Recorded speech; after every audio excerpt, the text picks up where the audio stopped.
Now, scienceandpublicpolicy.org, what's up with that.com, the leading fighter of the global government carbon fraud, Lord Monckton. So people just tuned in. I think we should go for the political lies, how the elites are making money on this.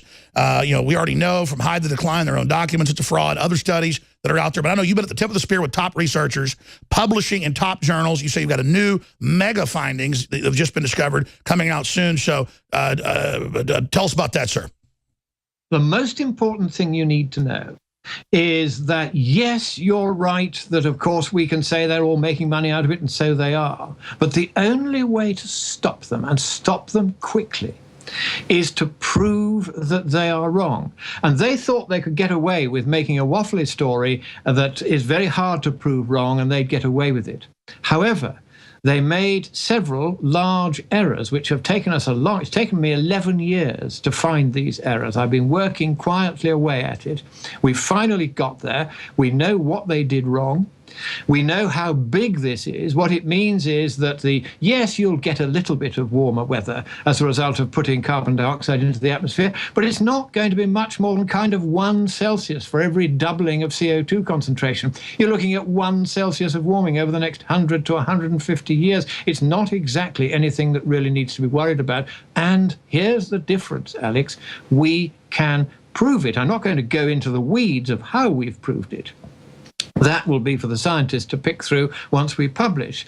But the point is that this is different from just saying, well, it's probably not going to happen as they say. We can prove that it's not going to happen as they say, because their estimates are based on these 4 huge errors in the model's calculations that we have now found. We've calculated them. We've been to our national science laboratories on both sides of the Atlantic to get confirmation of our understanding of what we've found. That's not to say they will endorse what we've found. They don't do that, but they will do measurements for us. We've had them done. And what those measurements show is that we are right about this. And once this paper is out there, then everyone who goes around saying there's a 97% consensus and Trump must toe the line with the rest of the world community, all he needs is this one paper. And all he has to do is to give this to anyone who tries to say that to him, Juncker or whoever, and say, go away, get your scientists to read this and come back and tell me if I am wrong. And of course, they won't be able to, because this is a formal mathematical and physical proof. And that's the difference.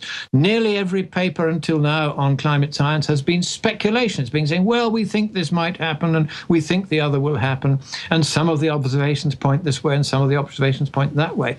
What we have done is to go right back to the theory, to look at the theory that they're using to multiply up how much warming we're going to get from the very small effect you get just from the CO2 itself. And we have found that, to put it really at its simplest, Alex, they screwed up, and we can prove it. And what that means is that once this paper is published, and it can't be stopped, eventually it will be published, not long away now, I think. Once it's published, then that's the end of the climate scare. You watch how quickly it collapses after this comes out. Because however much they may want to go on making money out of this, there will no longer be any reason to have a UN Framework Convention on Climate Change. That was based on these mistakes. No longer any need for an IPCC, no longer need for the Paris Accord or any of the other plethora of treaties by which, just like the EU, a treaty here, a treaty there, until suddenly all your freedoms are gone. They were doing that on a world scale with this climate thing. All of that will now come to an end, because we can prove that they were wrong. This is over, Alex. It's over. And it's all over by the shouting. We've got to publish the paper, sure, but we've had it read by the greatest experts in the world on the particular kind of mathematics we're looking at. Sure, let's be clear. You've already published with other scientists some of the top, I'm not just saying this, some of the, in fact, don't you have the most read paper in the world? Well, yes, in the Chinese Science Bulletin, which is the science bulletin of the Chinese Academy of Sciences, the world's largest scientific academy, we published a paper a couple of years ago, which was so popular around the world that it had been read by 12 times as many people as any other paper in the entire history, the 60-year archive of that distinguished journal. I mean, this is the world's largest academy of sciences. They don't suffer fools gladly. We had quite a time getting it through peer review because we were saying then we were beginning to point to some of the areas of the mathematics that we're looking at. And then I wrote a further paper, which was published in the Energy and Environment Journal, again a couple of years ago, which said, look, there are problems with this mathematics. Here are what the problems are, and we can't yet see what they've done wrong. Can anyone Sure. help? I mean, the truth is we don't know, but we know. Someone came forward and they said, you need to read this textbook. I read it, and the moment I saw it, I saw what they'd done wrong, and we've done the math, and, well, that's the end. And that's coming out in the next few weeks. But just getting back to the beginning, that's very exciting. Just in closing here,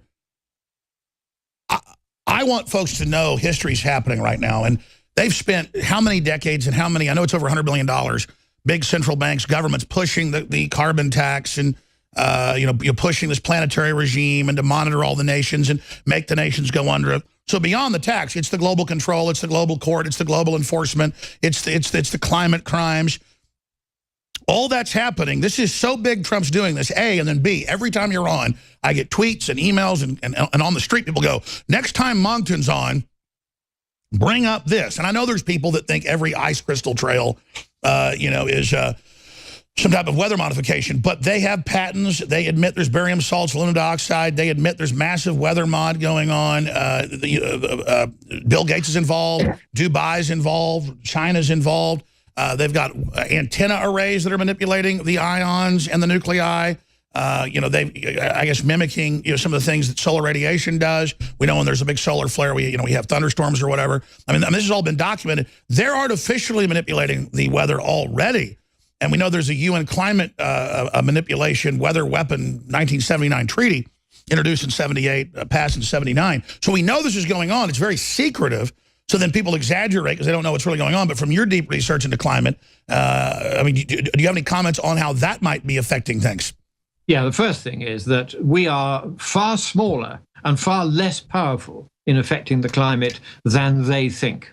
And that's why they can't do much more than a little bit of silver iodide dropped on the clouds to make them rain when you have a drought in a local area. You can't do anything worldwide to alter the weather, however hard you try. And this is really the result of our research. You can just see that there is a kind of inbuilt stability to the climate system, which means that short of letting off every nuclear bomb around the world and go on doing that every day for the next 400 years. That's right. We wouldn't have this ancient planet with an ancient atmosphere if it wasn't a very stable position.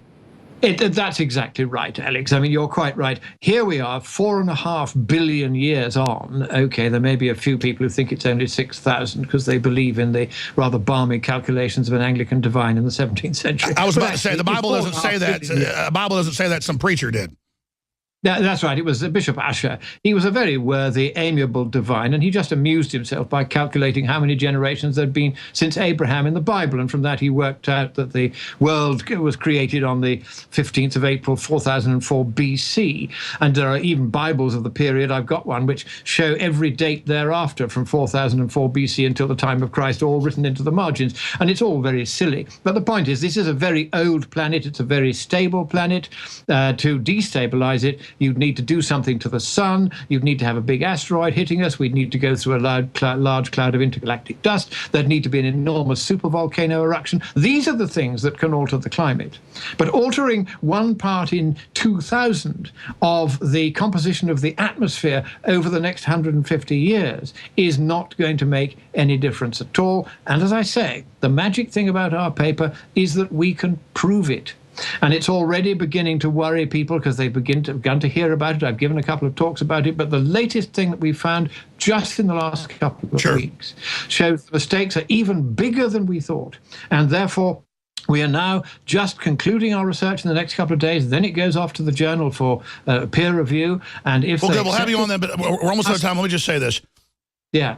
When you've got 6 years ago, the main group coordinating the universities globally saying, let's hide the decline, I think it's pretty clear they know this is a joke. But I mean, I know we can't. We can prove it. That's the difference. Once they know we can prove it, once they know we know what they did wrong, once they know that anyone who in future tries to say that we are going to have a significant impact on the climate will be laughed at because there is no scientific basis for it. Then here's my final two questions. The one thing these people don't like is to be laughed at, and they're going to be if they try to persist in this line any longer. They don't like being questioned. They say every scientist agrees when almost none of them actually agree with them. We can prove that they're wrong. Sure. Okay. Now let me do these two final. Our Skype's a little bit off here, so I hope you can hear me. Yeah. I know there's different numbers from ice cores and mud cores and other things that they've done. The numbers, hundreds of times the CO2 in our history, and that didn't make the planet overheat too much. In fact, a lot of scientists and climatologists I've read believe if CO2 tripled or quadrupled, it would make plants grow faster, make the oceans more healthy, and they believe the planet's so old that we're actually in a carbon-starved position and down the road could off-gas and even end up like Mars that clearly lost its atmosphere. I know you've talked to climatologists, you've talked to solar physicists, you've talked to astrophysicists. I mean, let me give you some figures on this. It's very interesting. I mean, you're quite right. Patrick Moore, the founder of Greenpeace, who is, of course, no longer with Greenpeace because he doesn't believe in global warming, he has done a very interesting paper, which I helped him write, which shows that over the last 2,000 years, 2 million years, I should say, the amount of CO2 in the atmosphere has been steadily declining, almost to the point where plants were being starved of it. Now we're putting more CO2 into the atmosphere. Everything grows like bilio in the garden. I don't know if you ever have time to plant a garden, but if you do, everything grows much faster now because of what's called CO2 fertilization. CO2 is plant food. The paradoxical thing about this is that we know now from the satellites that CO2 is greening the planet. You can see it from outer space. Areas like so shouldn't we actually terraform or what do they call it? If you've already got an atmosphere, shouldn't we geoengineer with more of it? Of course we should, and that's what we're doing, of course, because despite all the preaching and the whinnying from these profiteers of doom, everybody is burning more fossil fuels. It's almost like there's a God involved that as soon as... the climate is responding very favorably because everything is growing at a rate it's never grown in our lifetimes. This is a thoroughly good thing. Sure. And you're quite right. What about the danger in closing? We got 30 seconds. Quite staggering. The total plant biomass of the Earth has gone up by something like 15 to 30% in the last 100 years. What about the cycle? Aren't we due for a new ice age? Well, who can tell? It's 5,000 years overdue, so don't hold your breath. But, I mean, we should actually be worrying about cooling then. I mean, that's what the evidence shows. Cooling is the real killer. Cooling is the real killer. If the planet were to cool even by as little as 1 Celsius degree, large amounts of agricultural area would disappear, and that would impose real strain on the populations of the world. Thank you, Lord Monckton. Thank you so much. Thank you. Big day with President Trump. Thank you so much for your work, bringing us to this point, and the listeners. We're all in this together, ladies and gentlemen. We're making history.